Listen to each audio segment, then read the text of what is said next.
Hello guys! Hello Aquarius! Welcome dito sa aking channel. Kapalaran na day Aquarius. Alamin natin kung anong messages, vibration, gabay, energy para sa inyong lahat. Ito ay general bi-weekly reading. Last 2 weeks siya ng May 2024.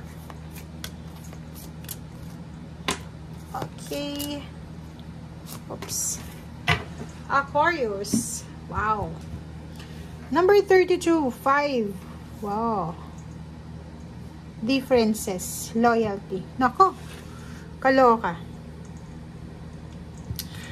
Nakikita ko sa'yo dito, it's either relationship siya, intimate relationship, pamilya, relatives, friends, katrabaho, sa loob ng trabaho, sa loob ng opisina, or sa kung saan pa man.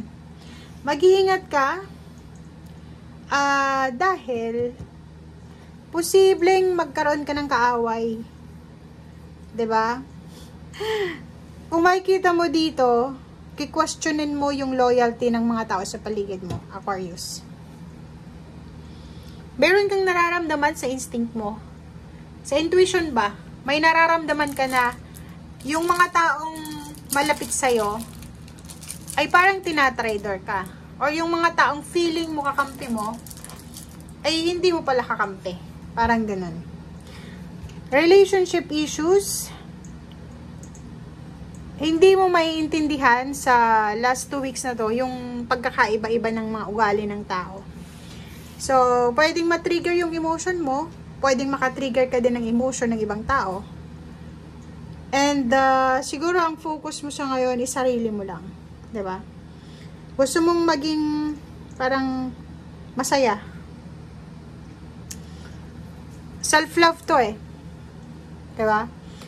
Parang ang pakiramdam mo, relationship yan eh. Relationship, kahit anong klase ng collaboration, partnership yan.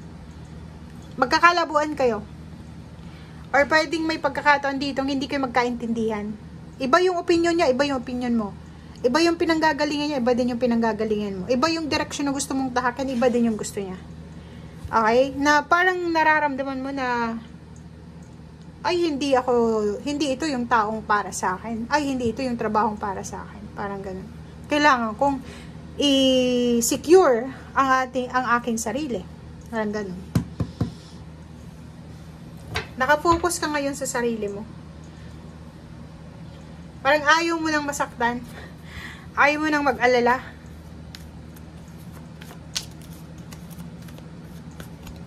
Kakaloka to. Disappointed ka kasi feeling mo nasa tamang tao ka na, nasa tamang direksyon, parang hindi pa pala. Aquarius. The Sun, 5 of Gabriel, oh, sabi na.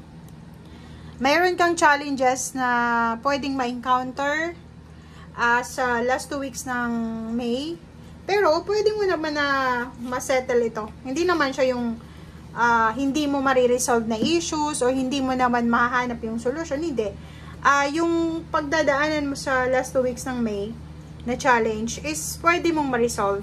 Okay? So, ang kailangan mo lang is i-ignore, i-abandon na yung situation. Alisin mo ang sarili mo sa mga drama ng mga taong ito. Relationship, katrabaho. Basta hindi nagkakaintindihan dito. Okay? And have patience sa sarili mo. And have patience din sa mga tao sa likod mo. Or sa paligid mo. Sa likod talaga. And meron number 19. Completion, fulfillment, success, happiness, positive.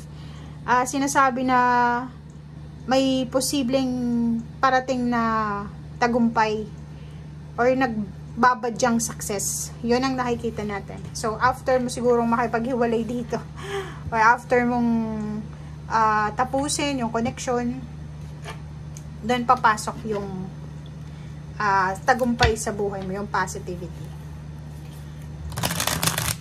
Meron ditong mga closure, endings na hindi mo naman masama.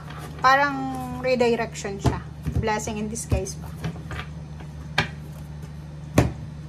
Okay. Ang galing. Diba? Ang galing, guys. Isang mabilis na balita, isang mabilis na information, confirmation, isang mabilis na pangyayari sa buhay mo ang magdadala sa iyo ng peace and harmony. Diba? So, blessing in disguise talaga siya. Yung akala mo na kalungkutan yung dala sa'yo, yung akala mo na challenge pala, ay success pala yung dala sa'yo. Diba? So, blessing in disguise talaga to. Oh, diba? Emotionally, may naghihintay sa'yo sa future na sobrang success. Emotional success. Ingat ka. Nakakaloka. Mag-ingat ka sa mga kapwa mo, air signs, Gemini, Libra, and Aquarius. Mag-ingat ka din sa earth signs, Virgo, Capricorn, and Taurus, especially sa Capricorn. Kasi sila yung pwedeng trumaydor sa'yo, or sila yung hindi loyal sa'yo. Ingat ka sa mga chismis, balita, or information na kumakalat, or nakakarating sa'yo. Yun ang kailangan mong ingatan. Oh. Nakikita ko sa'yo dito na may naghihintay sa'yo. Or pwedeng ikaw ang naghihintay. May kapamilya dito na namumroblema sa pera. Or namumroblema siya sa pera at the same time sa relationship. Na kailangan na proteksyonan.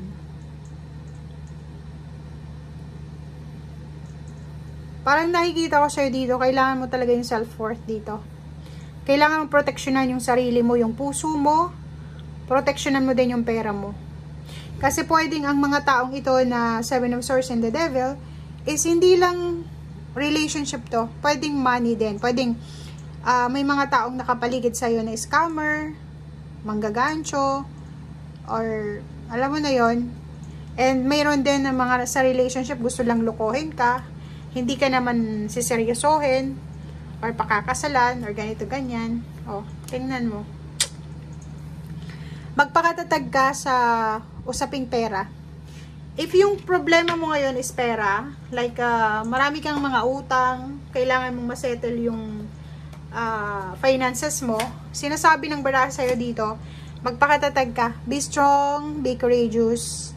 Kasi yung 5 of Pentacles mo, yung problema sa pera, agawan ng pera, competition sa trabaho, competition sa negosyo, or kano pa man, mariresolve mo yan sa yung galing mismo sa'yo. Okay? Ikaw yung may diskarte dyan. So, yun yung sinasabi sa'yo ng baraha. May kailangan proteksyonan sarili mo. Proteksyonan mo ang sarili mo bago dumating yung June. Kasi napapaligiran ka ng mga taong masasama ang intensyon. Okay? Thank you guys and see you again. Bye!